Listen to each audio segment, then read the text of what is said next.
Hello, and you're very welcome to the Town End podcast. It's season 3, episode 38. Well, in what's becoming a little bit too familiar is this sad feeling of defeat once again, this time at the hands of St. Pat's in Inchicore, in what was dubbed, I think, the Stephen O'Donnell derby. But that might just be my one side of the fans, I believe. To go through this game, someone who was there on the night, a bit like myself, is the Dundalk Democrats, Niall Newbury. Niall, how are you? How are you, Chris? Thanks for having me on. All good. Yeah. Look, we just said we'll gather our thoughts after we were there last night, and kind of go through it today in probably a little bit more calmer fashion. Than Niall, in Stephen's post-match interviews, he said that I suppose this game was like a snapshot of the season so far. I think that's a pretty fair assessment, wouldn't it? Yeah, we spoke to him afterwards ourselves, and I mean, like, where do you start with a game like this again? It sort of characteristic of the season in general. Playing well in spells of the game. Thought we played okay in the first half.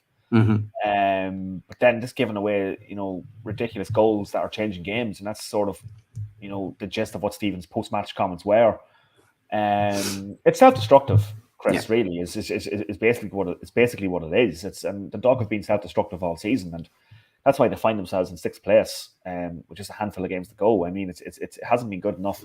I mean, the game itself. I mean, I thought Dundalk. I'm actually kind of undecided, to be honest with you, whether Dundalk played well in the first half, or was it a case of some Pats just being really, really lethargic. The first half, the Pat supporters in the main stand where we were situated, you could hear their frustration, not only at Stephen O'Donnell, of course, but also their own players, and for what was a very lethargic first half display from them.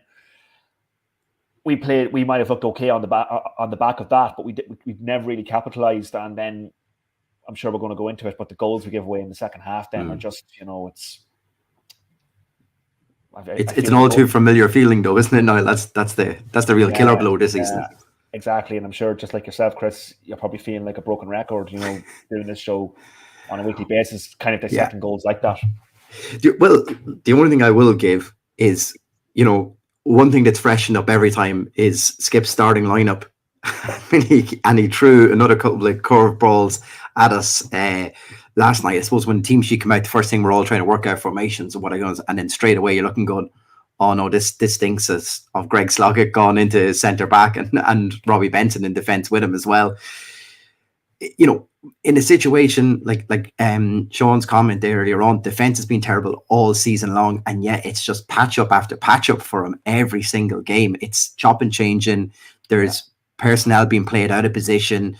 It's I don't want to say it's a hard luck story, because over the course of the season you shouldn't have, you normally say those sort of luck things going to even themselves out, but in a time where we're having a bit of a defensive disaster, to see that lineup, I just went, oh, this is, it's got trouble written all over it.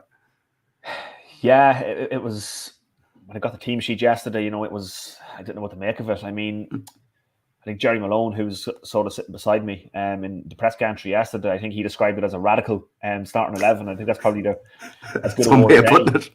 Yeah, it's as good a word as any, I suppose, in relation to the back four in particular. I mean, I think I mentioned it on this show myself a couple of times. I think that the cornerstone to any good side is a settled back four or back three, or whatever way you're going to play it. I mean, we haven't had that.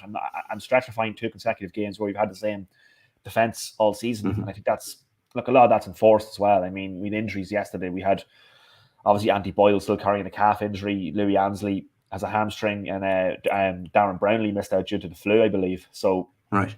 I mean, and I also understand the point of view that he probably realistically couldn't play the same defence that, one way or the other, he couldn't play the same defence that played in Galway last week, for obvious reasons. So he went with square pegs and round holes. He had Greg Sloggett playing centre half, where I've never personally seen him play before. And obviously Robbie Benson, who has played full back before, but wouldn't be his best position. So, I mean, I didn't fancy us in advance of the game.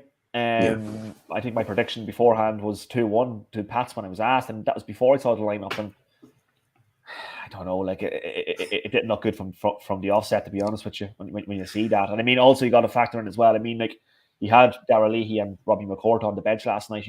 Does it say that's the end of them as well, in a sense of rather put Greg Sloggett and in centre half and Robbie Benson left full, as opposed to going with McCourt or Leahy again? Does it say that's the end of the road for them as well? I don't know. So yeah, it was a strange team selection, and I think it was looking quite ominous from that moment, even though we played okay in the first half. But I mean, ultimately in the end, that back four selection was found out in the second half, and Pats exploited that. Yeah, so look, we'll go, like I say, right back to the very start. It's a decent start by Dundalk. I think we, even listening back and watching the commentary of it, like they're talking about Dundalk pressure. We look good on the ball. We are keeping Pats on the back foot. Of course, in typical Dundalk fashion, you would say we don't really make that count. And I'm thinking of the Daniel Kelly chance that, the keeper saves, the curling shot, and Yuli Coco's chance then as well. Those are the two that really stand out for me in that first half. And when we don't take those opportunities, sometimes it comes back to bite us. And so often this season. And this was just another tale of that.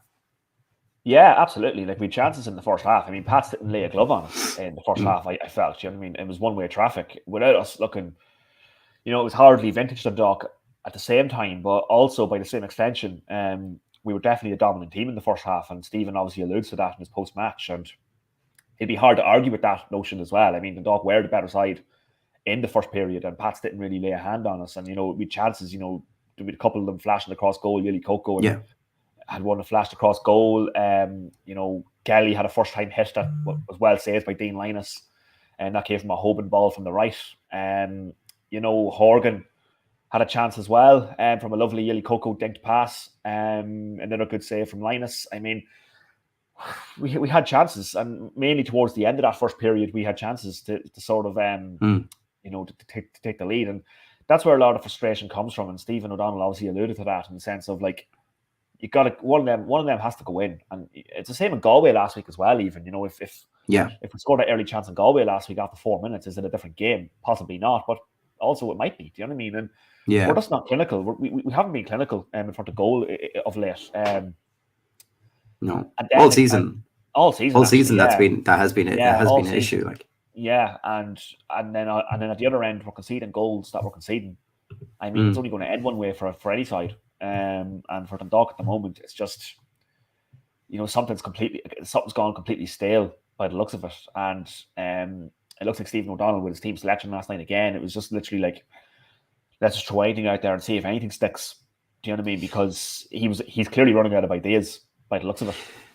Yeah, look, I suppose that'll definitely be the conversation for later, because there definitely seems to be a bit of a divide coming within the Dundalk community, I would say, of, whether it's Stephen O'Donnell in or out, or who's to blame for the current crisis.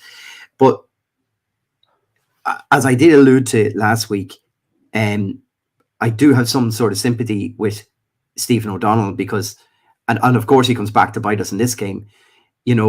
Tommy Lonergan was one of these players who he identified as he wanted to get into the club. And of course, he goes and hits the double against us, and probably has one of the best games I've seen him play. And I know he has been hampered by injury, but we have seen him pop up earlier in the season and scored and had a hand in the 2-1 victory that time as well. The first goal, so we come out second half, it looked like Pats had assessed how we played that first half and decided to find a way, sometimes going a little bit more direct, a way to play around Dundalk. When Lonergan takes that chance, I don't think Shepherd will be too happy. He gets down, gets a hand to it, but not strong enough hand. And, you just alluded to Linus with a couple of saves in the first half. I thought there was a very, very similar situation where Linus got down and pushed it around the post. We don't have that luck down the other end. Shep doesn't get as strong a hand, but it creeps in at the far post on him. It's those sort of sliding door moments this season, and we've been on the wrong end of them time after time. Yeah, I mean, like, the second half, to be honest with you, at halftime, my thoughts were, my only surprise, actually, Chris, at halftime was how well we actually played on the back of the Galway debacle, I suppose, the week beforehand. And, you're only kind of looking for a response. Excuse me. You're only kind of looking for a response, is what Stephen O'Donnell would have been mainly hoping for. I thought we got that to some degree in the first half. But then they're coming out in the second period, and it's a different game. Pats clearly identified areas that they could easily exploit. They went more direct in the second half, Pats, and that was, sort of the best example of that was sort of the first goal. It's a Joe Redmond long punt from his own half. It's kind of innocuous. Goes up the other end. Hayden Muller completely misses it. I don't know what happens there. He's completely missed it. It's an absolute howler from the Dundalk centre half, Muller. But Tommy Lonergan, who was a menace for Dundalk all night, particularly in the second period, he capitalises. He still has a lot to do, even after Muller's mistake, and he shows great composure to sort of finish it past Shepherd, and Shepherd will feel that he might have done better at it. Actually, I thought, you know what I mean? I think so. Will feel he should save that in that position, but it's just the way it's going for the Dundalk at the minute, and it was such a cheap goal. From all aspects, it's so direct. It's Muller's got to deal with it for me. Yeah, he has to deal with 100%. that half. But taking nothing away from Lonergan, he still has lots to do there, and it's the atmosphere on the ground changes. Then the Dundalk's head start to drop. I'm afraid the game was only gone one way after that, and it was an absolute disaster. 4 minutes in the second period. Now, once they had gone ahead, look, we're doing is updating this stat time and time again, but Dundalk behind again in a match, like we continue to give teams this opportunity, and I think the difference between now and probably earlier in the season is now when we go behind, you can just see the confidence just kind of drain out of the team straight away, and they just feel we're not going to get anything in this. Like I say, the atmosphere change in the ground, you could visibly see some of the players kind of going, oh, here we go, sort of feeling. Yeah. Then as well, and it just had that sinking feeling. Here we go, and it was, it was two fairly shortly. Yeah, it seems like obviously I commended Dundalk's when Stephen first came into the job last season. I commended how he sort of galvanized the whole club in one sense in terms of because yesterday, and you just mentioned it there, Chris, the heads dropping after every time we could see the first goal, and that's happened. It sort of reminds me of the 2021 season. When we finished in the bottom half, and every time that season we could see the first goal, we never looked like getting back into the game, and that's been the case of late. Derry, recently in the league, Galway certainly in the cup last week, and obviously last night in Inchicore, it was the exact same thing. And I don't know what's happened with the club or the team in the background there, but it seems to have just gone completely flat of late. Probably not of late. It's probably been brewing and festering for a long time, actually. I never really seen it come to the fore. You never felt, even at 1-0 down, we were getting back into it. Pat started creating all the chances after that. Yeah. Mulroney had a free kick that just sailed inches wide not too long after Lonergan's first goal, and we didn't look like getting back into it. And then obviously, not too long after that, suddenly you find yourself 2-0 down, and it's job done for Pat at that point. And the Dundalk we're just looking very, very, very soft at the moment, very soft, and that's a real concern. That's a real concern. Yeah, I felt when that second goal went in, the chip over for Shepherd, I kind of got the feeling of the players were kind of thinking, well, this isn't really my natural position, and of course we're getting caught out. I kind of had that feeling of, like none of the players were overly surprised that we had conceded the two, because it's a patch up defense and players aren't playing in natural positions and so on and so forth.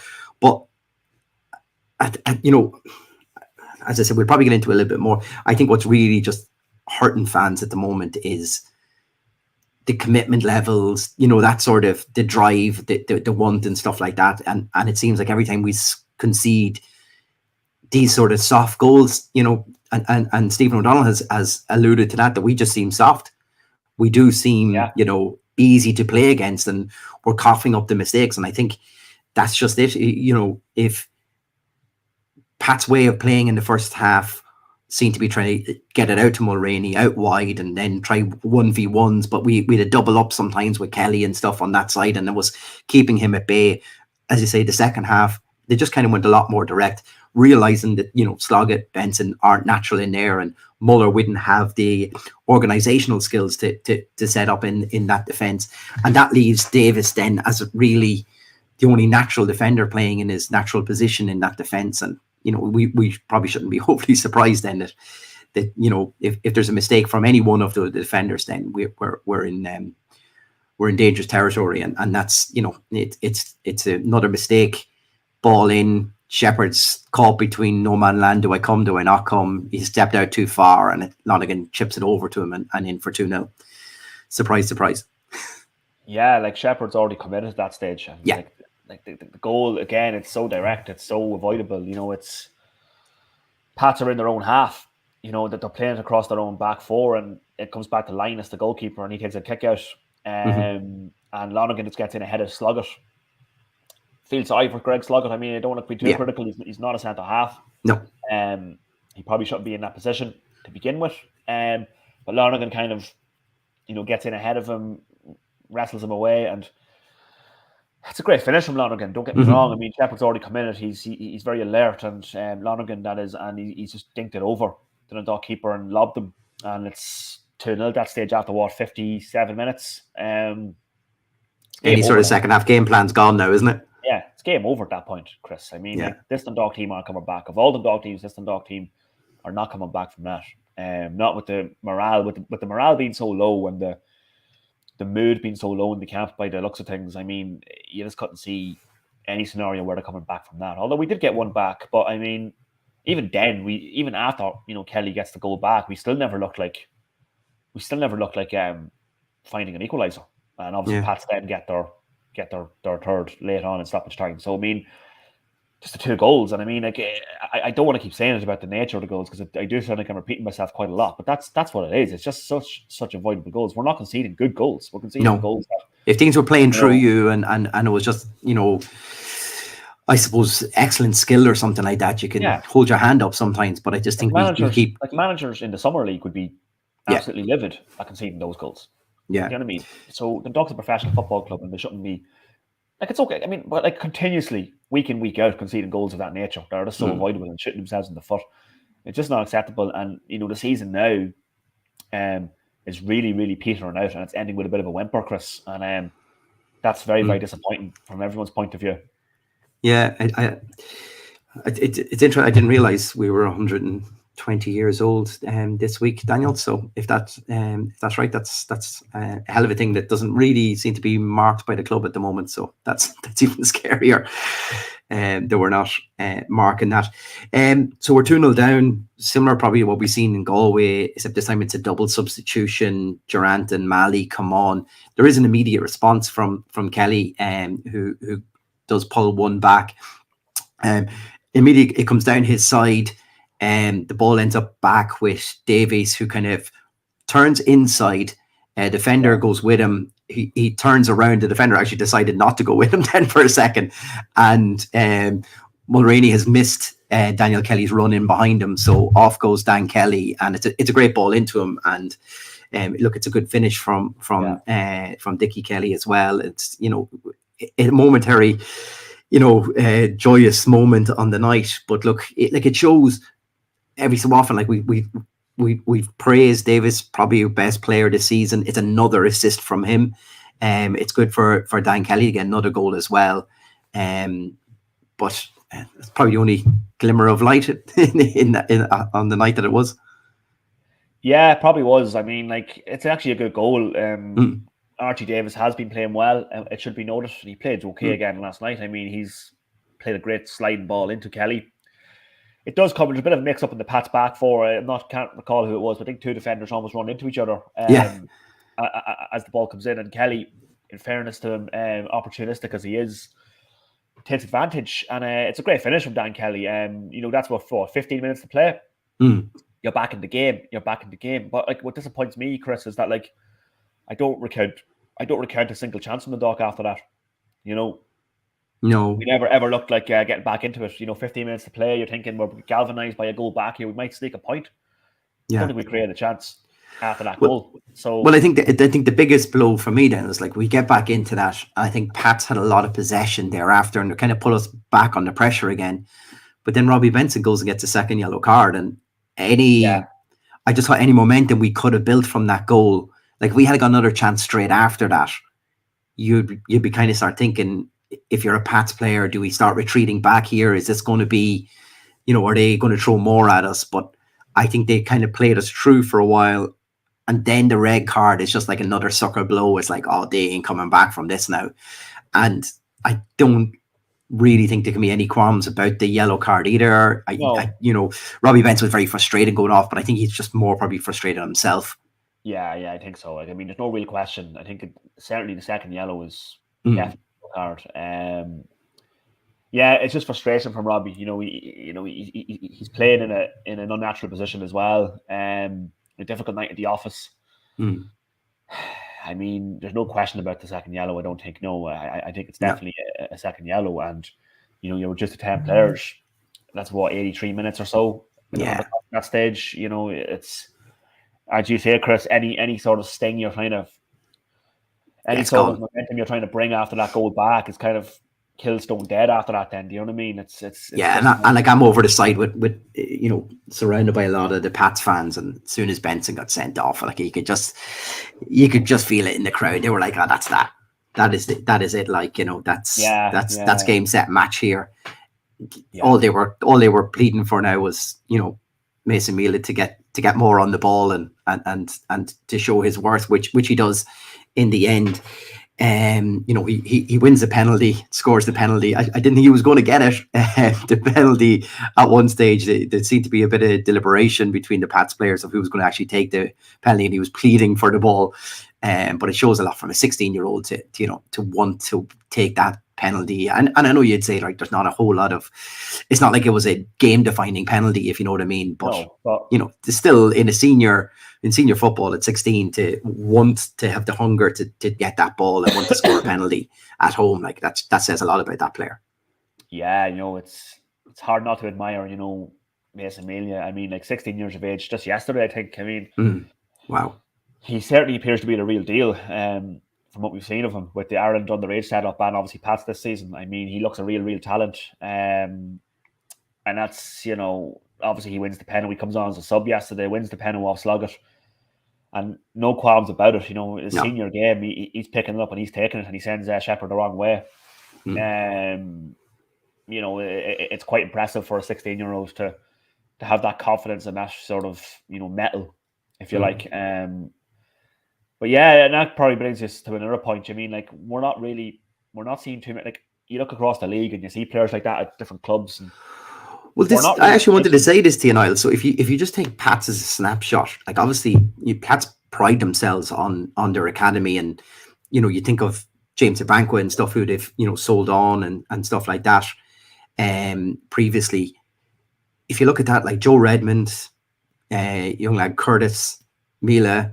They have a lot of first team players who have come through there from their academy and come in there. You look at the Dundalk one, and we revert back to it over and over again, but it is really only Ryan O'Kane who's ever made that step up, and he seems to be a bit part player at the moment since getting injured that time. There's something fundamentally not working in that with us that we're not. Like Tiernan seems to have a very good under-19 squad there, but there just seems to be something missing in that step up from the under-19 to the senior squad. Do you feel that's opportunity, or is there something else in there? Well, I'd say at the moment, I'd say it's certainly opportunity. I mean, like, and even Ryan O'Kane, I mean, like, Warren Point Town probably taking a lot of the credit for him as well. Do you know what I mean? Like, he wasn't in the Dundalk ranks up until. And this is something that goes back even during Stephen Kenny's era as well. Like, before that was Tiernan was the only other one we could say that's kind of all the way through. This is a long running thing, and even this season, with Adegboyega going to Drogheda. Yeah, I mean, there's an example right off the bat of a player who could have made a step up this season, who were just letting walk across the road to Drogheda, for nothing at the start of the year. I mean, it's absolutely ridiculous. I mean, for a team that's struggling defensively. Especially defensively. Yeah. To have Adegboyega go to Drogheda at the start of the year, to have Mayowa and Amasahun not even in the squad. After sending him out on loan as well, like, and you think you would get someone back who's just after having half a season. So, yeah. So, it just... And Dungannon is the perfect person to bring back in now, but he's nowhere near. Yeah, so he's not in the equation at all. Stephen has said to us that it could be a registration issue with Mayowa, but I don't know. Okay. Like, was he not on the bench for a couple of games there when he came back from Dungannon? I could be wrong. I thought he was, yeah.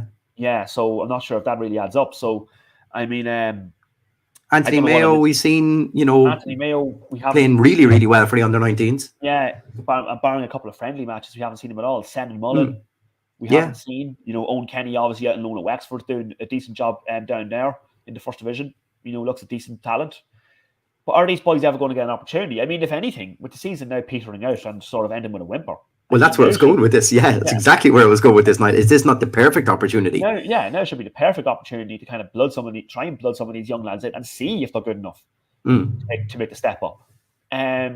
Because let's face it, we're not finishing top 3 now, and even fourth is an outside chance, and even then, that might even guarantee European qualification. So surely now's the time to start trying to blood some of these players in and see if they can make that step up to League of Ireland senior level, because that's one of the areas where we've actually fallen behind massively. When you see Mason Daly at 16 years of age, with the confidence he's shown and the development he's already had at St. Pat's, and there's other players across the league as well. You can list them all the clubs, and they've all got somebody. Look at Bowes have, a career at his Clark back, obviously this year, just after getting player of the month and stuff like that. Yeah. Derry always had a production line up there then as well, and we've seen Shamrock Rovers, obviously doing really well in sell-on clauses and stuff for the likes of Gavin Bazzuno and things like that.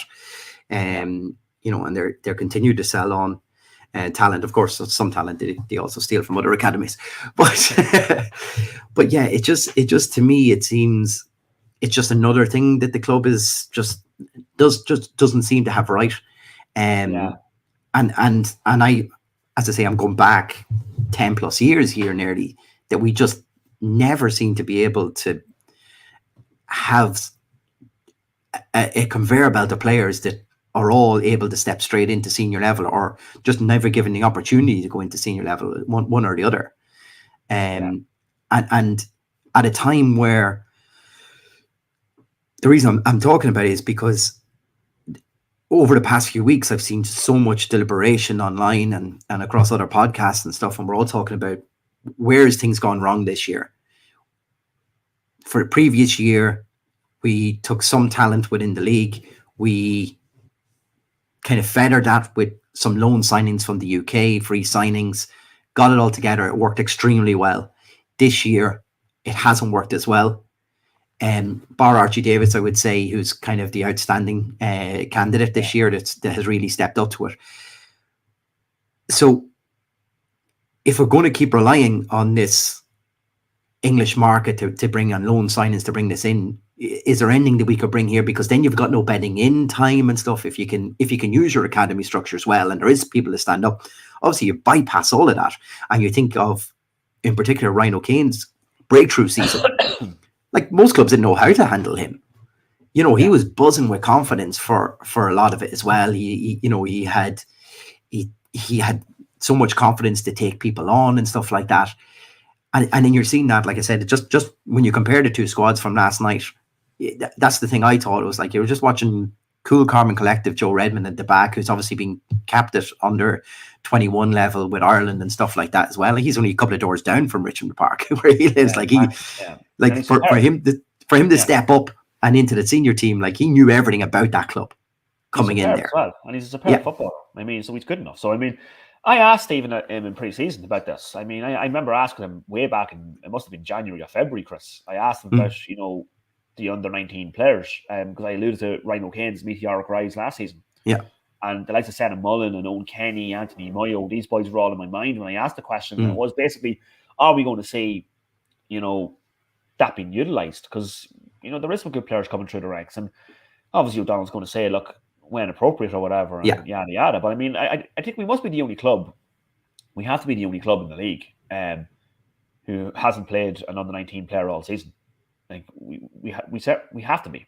I mean, can't think of anyone else. Yeah, can't think of anybody else in the league who wouldn't have played an under-19 player at least on one or two occasions.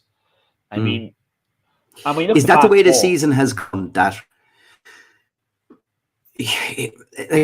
from Stephen O'Donnell's point of view, Niall, he's damned if he doesn't, damned if he doesn't. Am I right? Sure. Like, he is. We talk about bringing in players and not bringing players, and we've seen him change the middle of the park and then bring in other players, and just whatever has happened every time he's tried to do something, it just hasn't worked out, or it's gone Yeah. as of late catastrophically wrong at Yeah. times as well.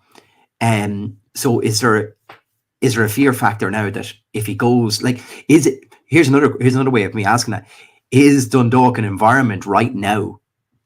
Is that a right environment to bring an under-19 player in?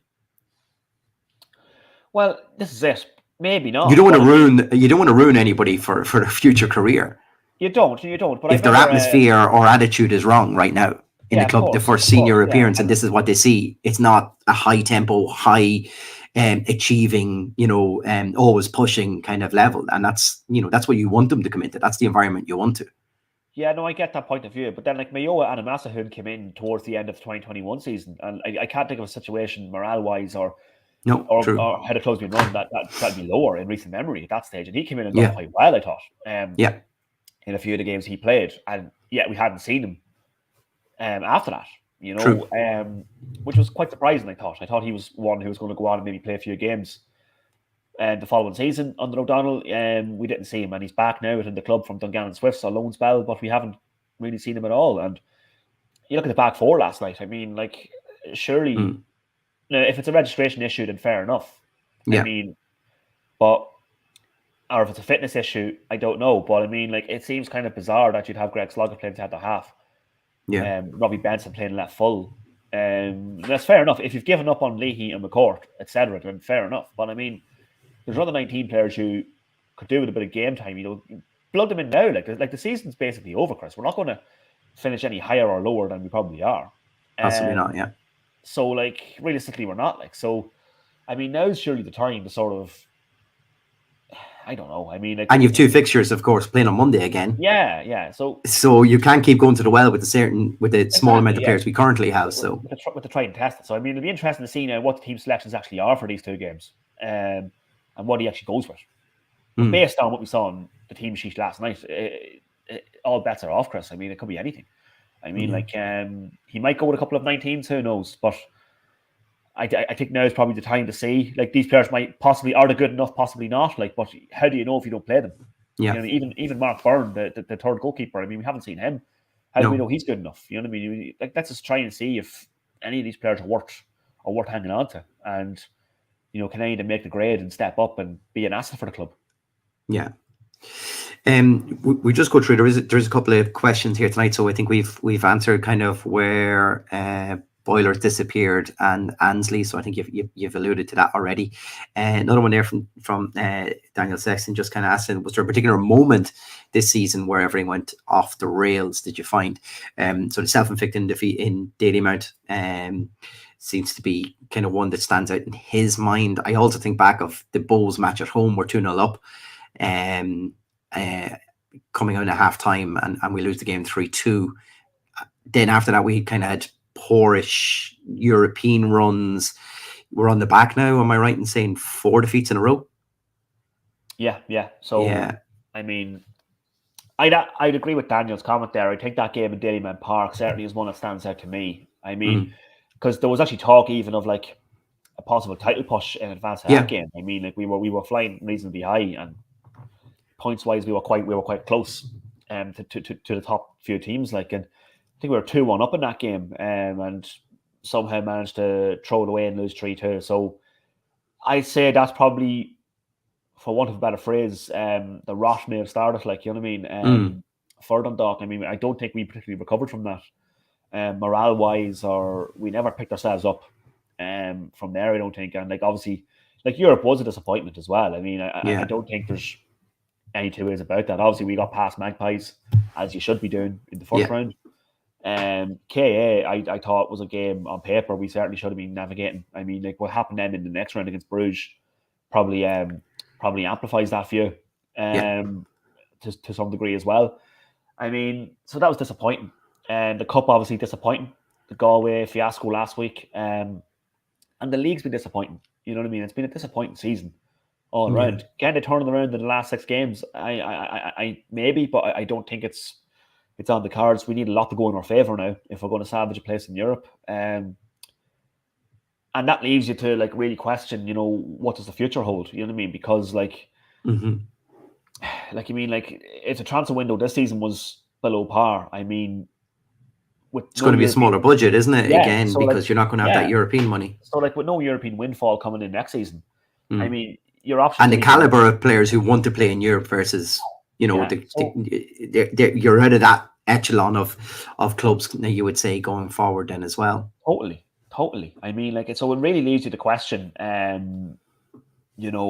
what kind of quality caliber of player we're going to be able to bring in the off season. I mean, we were limited this season Yeah. to what we could bring in. I mean, it's going to be even more difficult for Stephen O'Donnell, or whoever's in charge, next season to sort of to sort of navigate that. Do you know what I mean? And I don't know. I mean, like, there's also the side as well. Obviously, we all saw, Galway United promoted last night. Obviously, done us 4-0 in the cup last week. They're now essentially replacing UCD in the league. So, I mean, it's going to be a tough league next year. And unless something changes, Chris, in the next few months, I mean, you could be looking over your shoulder next season in terms of staying in the division. And that for me is the real concern at the moment, is where we go with this. Do you know what I mean? Where are we going from here? Well, this is the thing. So I think the fact that things last year went so well on the field, it probably, it's similar to during the Stephen Kenny era. We all just focused on everything going well, and during the Stephen Kenny era, we were winning everything in front of us. It was great. We were riding high in Europe. Everything seemed great. We glossed over the fact that the stadium was falling apart and the pitch had to be replaced and was replaced during that period. We're kind of right back now where we were again, except we don't have the good results on the pitch this time. So it's amplifying, I feel, the issues around ownership, around facilities, around future plans, around budgets, around opportunities for younger players, academies, and I think everything kind of gets amplified in all of this. Recently enough, John Russell was on one of the Sligo podcasts, and their fans one, and was kind of saying, look, it's been such a disappointing season, but the fact that the fans are still gathering round, and they recently raised over €100,000. They've got plans for expansion in the showgrounds and stuff like that. You can still see, although football wise things haven't gone well, and you can allude to Max Mada, Aidan Keena, other best players being sold off, McNicholas, their keeper. You could kind of say, well, this is clear. If you keep selling off your top assets, of course you're going to have a problem. But for ourselves, we don't have a plan for our ground. We don't have massive fundraising issues that fans can get in behind and help support. We haven't heard a whole lot from our owners to say, look, this is unfortunate, but this is what we're doing. Something James Rogers has kind of said over and over again is, even if you had a pot of money, what would the club do with it right now? Because there's no specific plan for it. Towards, if you were over in Sligo and you had a pot of money to hand over, you could say, well, there you go. That's for this development, and we see that across, Bowes and stuff like that with their new stadium coming up. At least they have stuff in plan. You think of, I suppose, a club that was behind us in development, you would have said previous to the Hull takeover with Shelbourne, but that seems to have kind of really pushed them through. You think of, the loaner signs they've had in Wood and stuff like that, really pushed them on to a time where they couldn't score goals. Now they're solid at the back and scoring goals. So we've been overtaken in many factors, I feel, over the past few months. I think what most of the fans, from what you hear and see, is that is a particular gripe for everyone right now. Is like, where are we going? What is Dundalk Football Club right now? That seems to be the million euro question at the moment. Is what actually, where are we going, basically? And I mean, like, it'd be remiss of me and others to criticize the previous ownership for lack of transparency and lack of communication with supporters, and not criticize the current ownership for what is essentially the same thing. Like, we don't really know what the plan is. They've come out and said that they were seeking investment at the start of the year, and that's gone quiet. That's about as much as we've got from them. Like, there doesn't seem to be any sort of, plan in place going forward. Like, it just seems to be, let's just keep going what we have. What we have. It must be very, very frustrating for Stephen O'Donnell in the position he's in, because he's the one who has to come out and face the media every week and try and paint a pretty picture of what's going on. But then, like, it's very, very clear to see, and excuse me, it's very, very clear to see that all's not rosy in the Campbell. On or off the field. I mean, it's definitely gone flat and it's gone stale, and something's happened. Maybe the current ownership have taken it as far as they possibly can. I don't know. I mean, like, they have come in. I think they provided a good stopgap. To come in at a time when the club needed somebody to come in and rescue it from the clutches of Peak Six. I think they should be commended for that.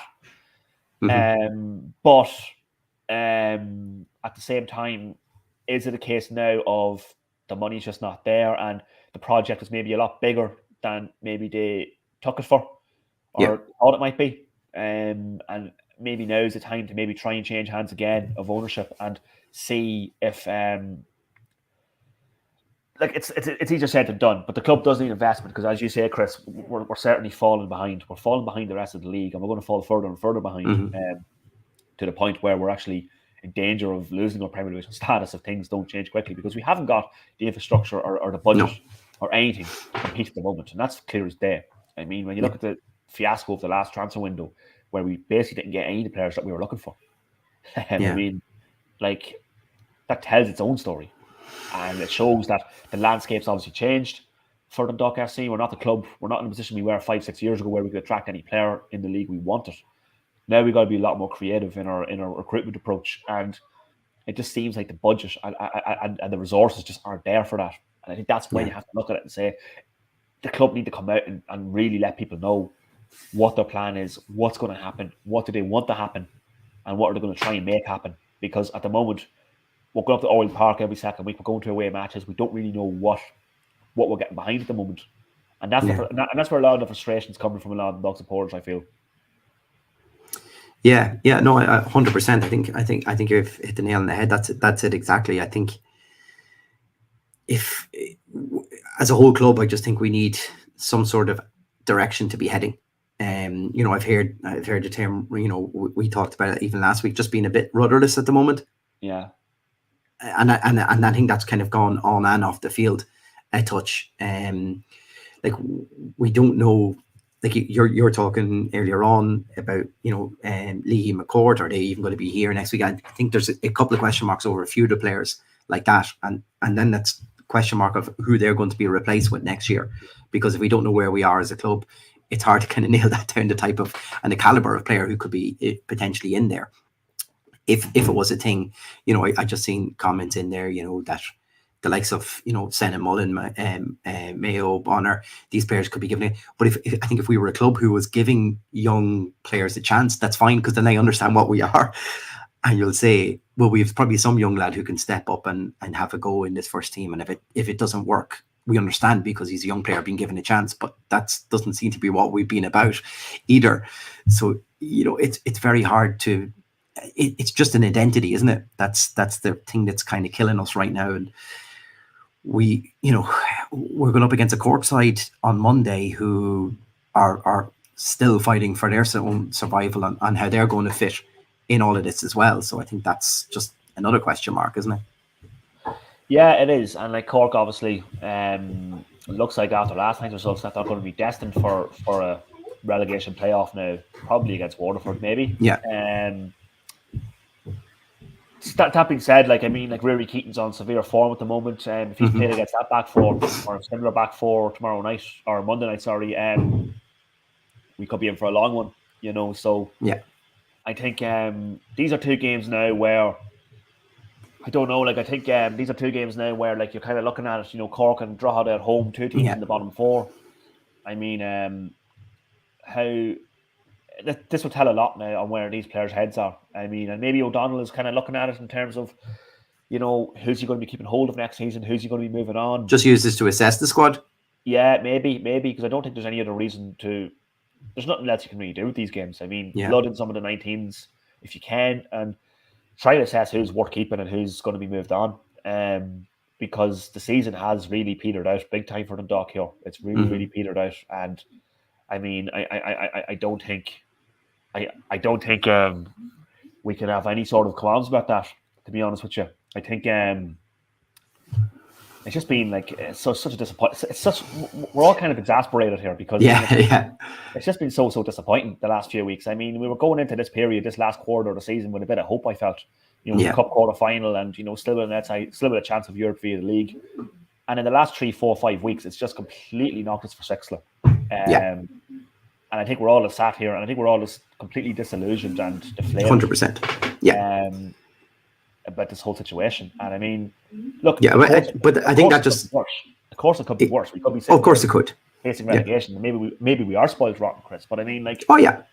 But like at the same time, I think as the Dundalk FC supporters, Dundalk FC is a huge club. I think we do expect a bit more. And I mean, it's just not been good enough. It's not been good enough at all. There's really no paint. There really is no painting a pretty picture here. It's just completely gone flat and stale, and a lot longer before I thought it would. And I do feel for Stephen O'Donnell to some degree. I think he's absolutely hands are a little bit tight behind his back. He's trying his best to paint a big picture, a nice picture with this, but ultimately it's kind of hard to defend. And he couldn't defend it against Galway. In fairness to him, I was kind of happy he came out and gave the post match he did on that one. Yeah, I think so. I think it was the right thing to do. Because the week before I was on here, and he'd said the Derry game was the best performance of his 2-year spell, which was absolutely bizarre.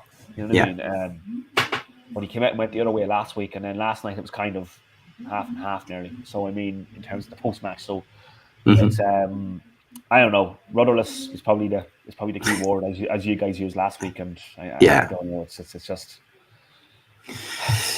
Yeah. Look, I think that's just the way it is. I think, look, Niall, as I said, we won't dissect this too much. I feel we always go over older ground, and probably at the end of the season is the real time to kind of take stock of where we are as a club and what we're doing and how we've performed throughout the whole season. Because, as I say, if to the end of the season we're suddenly swapped it over and we're given opportunities across it, we might have a different complexion coming out at the end of the season, and we might be optimistic about opportunities for one or two other players. But that is for another time. I think for ourselves, we'll be back on Monday again. After the Cork match in Oriel Park. Seems like ages since we've been in Oriel Park for a match too. So let's just hope we can get something out there. Just we can't talk about just a good performance anymore. I think we need some sort of points to back that up now. It's been a while since we haven't got ahead. I just think we need to end this losing streak and get something out of it. If we can get a performance out and some points, great. But I just think I'd just take some points now at this stage and just keep the likes of Drogheda and stuff at bay, because if we lose on Monday and then Drogheda come to town, if they were to take maximum points, it'd be a scary situation. There's a potential we could fall further down the line on this league, and that'd be a real worry for me. Niall, I just want to thank you for this as always, for popping on and the honesty for it all. I think as I said, we'll definitely do a deep dive at the end of the season and get a feeling where we are as a club. But yeah, look, it's an opportunity for this crop of players once more, maybe to try to redeem themselves and get something back. And no better place to do it is in Oriel Park. As you said, for as bad as it's been at times for us, we've always managed to pull something up at Oriel Park, with the home crowd behind us. So let's hope we can do something similar again on Monday night. So I think until then, come on the town.